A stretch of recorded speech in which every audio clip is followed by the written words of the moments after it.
Day 8 of the William Hill World Darts Championship. 2 sessions on this Thursday. In the afternoon, we had locked and loaded Lennon, hoping for the luck of the Irish. But would Alan Norris say no, not today? A championship high for Humphreys, or would the bullet bring it for Bird is the word? And staying alive for Steve Beaton, or would it be showtime for Hollywood? The answers today on High Roller Radio. Yes, the action continues, fast and furious at the Alley Pally. It's all heating up now. Did it boil over last night for James Wade? Everybody's still talking about that uncharacteristic behavior towards Sego Asada. Very aggressive, in-your-face darts. No need for it. He got some bad press too. This, the headline in The Guardian. James Wade accused of intimidation in PDC World Darts win. And then we got Wade's quote from his post-match interview. "I wanted to really hurt him in his face," he said, to which commentator Wayne Mardle responded, "That's thuggish behavior. There's no place for that." Now, the machine was remorseful. He issued this statement this morning: "Sincerely apologize for my actions last night," he said. "Sego Asada is a great player, and I would like to say sorry to him, the fans, and the PDC. Anyone who has followed my career knows this is out of character for me, and I am disappointed with myself for how I acted on stage and in my post-match interviews. I was fighting a battle with myself before I even got on stage due to a hypomania episode, which can happen at any time. I would like to apologize and hope people understand how remorseful I am. Often apologies are glib, half-hearted, and meaningless," tweeted Rod Studd. "This isn't. It's sincere and genuine, and James should be greatly respected for it. Good luck for the rest of the tournament." There's your afternoon order of play. Chris Dobie, Steve Beaton, the headliners. How about Bunting Humphreys? Promised to be a dandy. The Bullet, tweeting this out beforehand, "Arrived at the Palace," he said. "Looking forward to today's game. Prep has gone really well, and I'm ready." And he added the hashtag, "Let's go Bunting Mental." Paul Coite showing off his view from the commentary box. Pretty nice. All right, first man on today, Michael Barnard, arm raised during the intro. He seemed up for it. His challenge, the machine gun Jermaine Wadamena, who held to start, but then dropped the next 2, had trouble on the outer ring, 7 missed darts, 3 here at 24, this at double 3, and you can see the pain. He wasted 3 more in the 4th leg, but somehow managed to take it.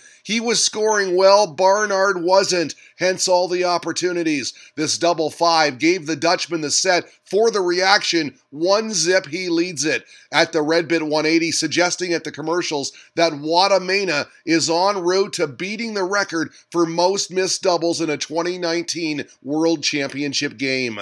More chances, more misses to start the second set. 3 for 18 now, Wadamena, and this time he paid the price. A nice 120 checkout for the Dinosaur, the Shanghai, and the stare. We got this as Wadamena finally nailed double 16 on his first effort. Just 1 dart this time. He's like, "That's how you do it. This is how you toss in a 171. That 1 dart double spurring him on. He'd break for 2-1 and then hold for the second set. "Use your head, Jermaine," he's saying to himself. Savvy spectators here. One wants Menser for president. The other is skipping school. Playing hooky. The darts is worth it. This shot iced it. A beautiful 130 checkout. Wadamena found that one a bullseye for 2-0. Struggled on doubles, but wins easily. 3 sets to none, your final. The machine gun advances. Next up on the Alley Pally battlefield, these two. Steve Lennon, Alan Norris, and despite this maximum from the Englishman and the finger point, the Irishman raced out to a 2-0 advantage.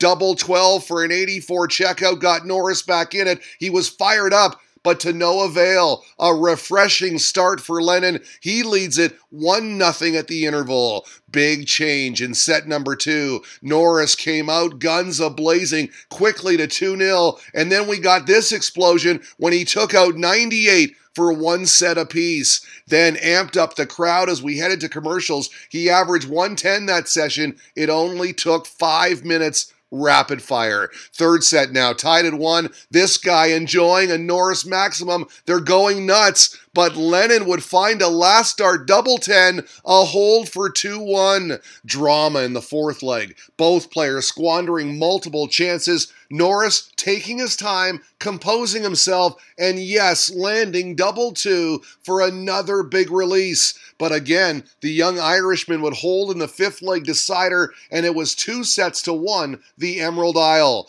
Fourth set now, 2-1 Lennon, on throw, what scenes! Norris would hold first, then break on double 10, and look at this, off his feet in joy, charging to the back of the stage, saying, "This is my house, let's go." All square, 2 sets apiece.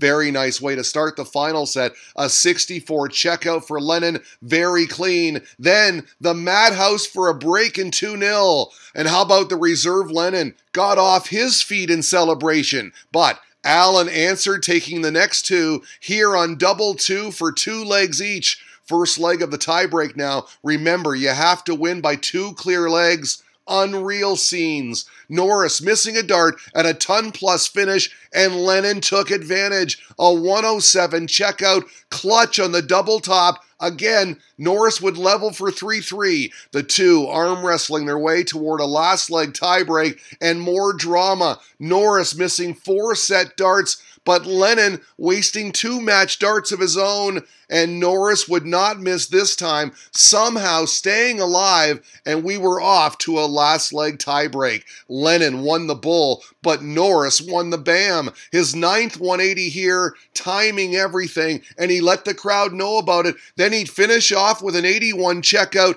for an absolute thrilling victory. Scintillating stuff. He was loving life, and so he should. Third round bound. Commiserations for Lennon, who again had those 2 match darts. We thank @Live Darts for this quote afterwards. "Tired, emotional, drained, happy," Norris said, as he reflected on that sudden death epic at Ali Pali. Okay, how do we top that? How about the bullet? Stephen Bunting getting some love on the walk-on, then once on stage, asking the crowd for some noise. His opponent, Luke Humphreys, pegged at 200-1 to claim the title. Fourth leg opening set, this double 2 from Bunting made it 2 apiece. But how about this response from Humphreys? The 142 checkout to close it out. What a shot, a set winner for 1-0 at the commercials. He admired that one. Then he admired this double 8 too. No ordinary double 8. It was on the back end of a 136 and 2-0 Humphreys to kick off the second set.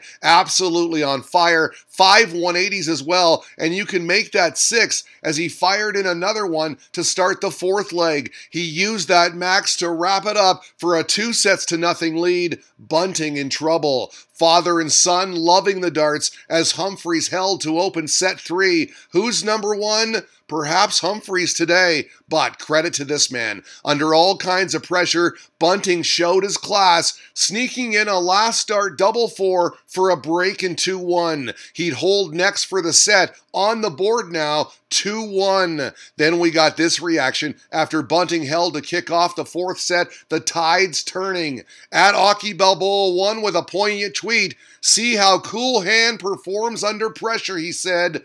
Bunting can't believe this. He busted the 80 checkout, double 15 instead of double 10, and it was the madhouse for Humphreys, a fist pump, 1-1. Bunting got it to 2-1, but how about this? The clean kill 92 checkout, 2 pinpoint darts, and then, wow, in the decider, he certainly was Cool Hand Luke on the 88 checkout, 2 big finishes to upset the bullet. The biggest win of his career? Absolutely, he said. I can't believe it. I'm at a loss for words. That 88 finish was a cracking finish. It's a big stepping stone for me. Great win for Luke, tweeted @DartsWeb1. He speaks so well and has played very well in both games so far. Certainly has, and now he is off to the third round. All right, our last encounter of the afternoon featured this man, the bronzed Adonis with the Bee Gees blaring. Could he stay alive against Chris Dobie? Well, Hollywood kicked off first. This double 10 for a break in 2-1. The Adonis, though, fought back to force a decider, but Dobie took the decider on an 88 checkout on Bullseye First Blood up 1-0 at the interval. Doby pouring on more pressure in the second set. It worked at 2-0. Beaton miscounting here on his outshot attempt and was made to pay. Double late sealing the set, and just like that, it was all Hollywood up 2-0 at the commercial break. Third set, no change. Hollywood out quickly to 2-0. Seemed to be a pattern in this one. What a way to end it. The 100 checkout just wasn't Beaton's day as Chris Doby advances easily straight sets. The first set was a bit iffy, he said. Steve didn't play his normal game, and I just had to punish him. He's my idol. So, afternoon session complete. We've got more tungsten tonight as jackpot Adrian Lewis makes his 2019 debut. The two-time world champ will play Super Ted Evans. Day 8 of the championship continues today on High Roller Radio.